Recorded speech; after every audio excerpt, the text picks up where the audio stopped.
Chris with Coldbreak here with another product tip on our 2-gallon kegs. Prior to filling it, one of the things that we do around here at the shop is we will purge our kegs prior to filling it with anything. And so what that does is it fills your keg full of carbon dioxide, which is heavier than air, prior to putting anything in it, because air has oxygen in it, and that oxygen will oxidate what's ever in there. So if you're mixing oxygen with whatever you're putting in here, especially if you're filling it with beer, beer doesn't react very well to oxygen. And so when you actually put CO2 in here, it'll stay in here even if you remove the spear.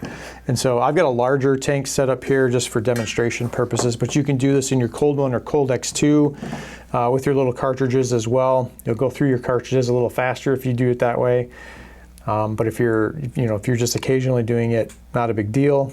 If you're going through a lot of kegs, you could invest into something larger. This is a pretty economical way to use CO2. But here, let's do it real quick. So I've just got an empty keg, sanitized empty keg here.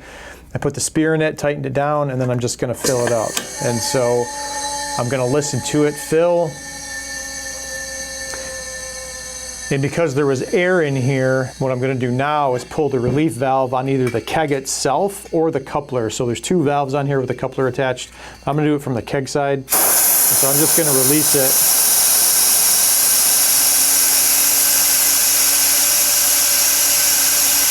Let that carbon dioxide out, and I'm gonna let it fill again. And I'm gonna let the keg fill with carbon dioxide, which is an inert gas, which won't react with anything. You could do this with nitrogen as well, but nitrogen is lighter than air, and so when you remove that spear and open it up, the nitrogen will leave, where carbon dioxide will stay in here, okay? So now I've pressurized it again. Okay, whoops, I forgot to uncouple it.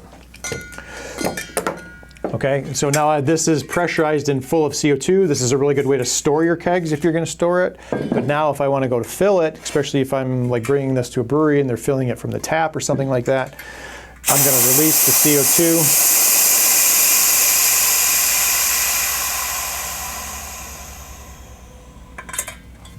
Okay, and so I'm just releasing the pressure.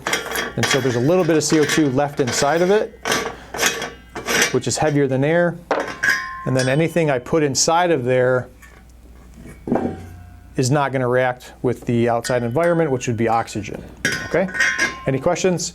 Support@coldbreakusa.com.